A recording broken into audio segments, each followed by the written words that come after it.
पक्ष ये लिया कि जो निशिकांत दुबे के मुंह से शब्द निकले हैं उनको एक्सपंज कर दीजिए। लेकिन ये जो ट्राई कॉन्टिनेंटल पब्लिकेशन है महोदय, जिसके बारे में ना आप ईडी को माने, न्यूयॉर्क टाइम्स को माने, वो ट्राई कॉन्टिनेंटल पब्लिकेशन के जो मुख्य रिसर्चर हैं उनके वक्तव्य को कांग्रेस पार्टी अपने ऑफिशियल फेसबुक पर क्यों डालती है, ये मैं पूछना चाहती हूं। जो जानबूझकर भारत के किसानों के हितों के खिलाफ बोलते हैं, उनका वक्तव्य ट्राई कॉन्टिनेंटल पब्लिकेशन वालों का जो सीनियर फेलो या रिसर्चर है, उसका वक्तव्य कांग्रेस, नेशनल कांग्रेस के फेसबुक पर 19 अप्रैल 2019 को क्यों पब्लिश होता है, ये थोड़ा बहुत शोध का विषय है, ये थोड़ा बहुत चर्चा का विषय है। आज मैं ये कहना चाहती हूं कि जब प्रस्तावना हुई, मैं तो प्रस्तावना के विरुद्ध खड़ी हूं। मैं नरेंद्र मोदी जी के नेतृत्व पर राष्ट्र के सभी नागरिकों के साथ पुनः विश्वास दर्शाते हुए अपना वक्तव्य देती हूं। लेकिन राहुल जी ने किस पर विश्वास जताया? राहुल जी ने विश्वास जताया मुस्लिम लीग पर। कहा सेक्युलर पार्टी है।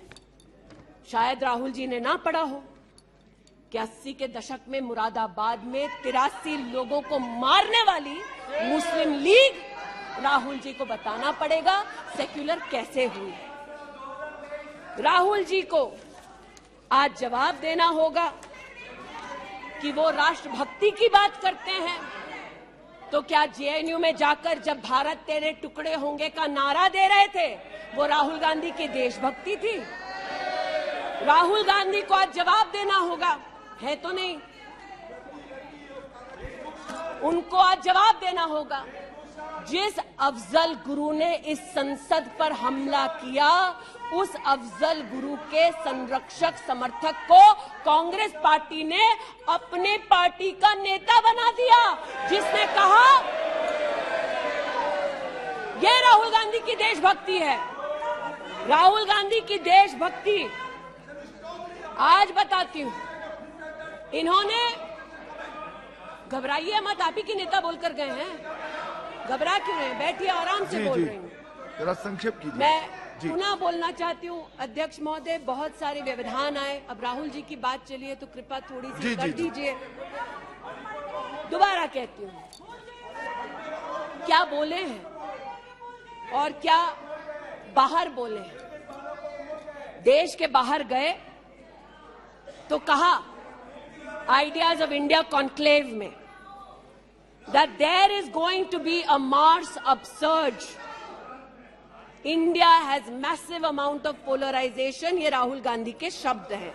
इसका मतलब राहुल गांधी ने विदेश में जाकर कहा हिंदुस्तानी सौहार्द की भूमिका में नहीं रहते।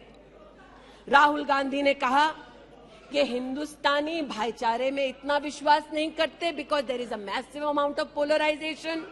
और राहुल गांधी ने कहा there is going to be a mass upsurge. Now the question is, how can the opposition effectively use the upsurge to change politics? मतलब उन्होंने कहा कि देश में उथल पुथल होगी।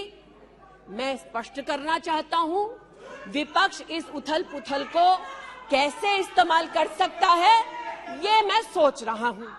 फिर उनका शब्द है देश में केरोसिन फैला है, हमें एक चिंगारी की जरूरत है। आज पूछना चाहती हूं, माचिस ढूंढते ढूंढते राहुल गांधी कहां गए?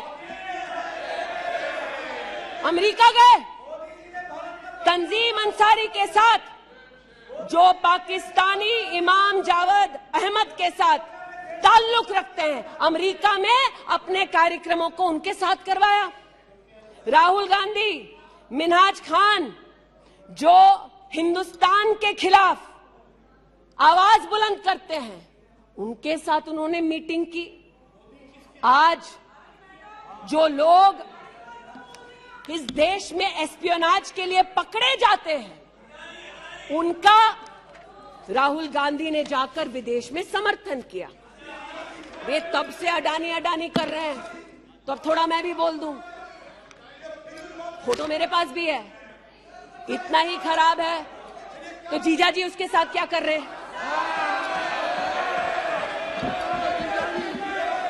तो निशिकांत जी सही कहा, किसी को सेट करो, किसी को भेंट करो। पूछना चाहती हूं, 1993 में मुंद्रा पोर्ट में कांग्रेस की सरकार ने अडानी को जगह दी, तब प्रधानमंत्री कौन थे? कांग्रेस के थे। वित्त मंत्री कौन थे? मनमोहन सिंह थे। अडानी बोल रही हूं। यूपीए के कार्यकाल में अडानी को इन्होंने 72,000 करोड़ का लोन दे दिया। क्यों दिया? राजस्थान में 60,000 करोड़ से ज्यादा का समझौता कर लिया गहलोत जी के साथ। 20,000 एकड़ जमीन ले ली। क्यों किया? केरल में कांग्रेस की यूडीएफ सरकार के साथ पोर्ट का काम क्यों दिया?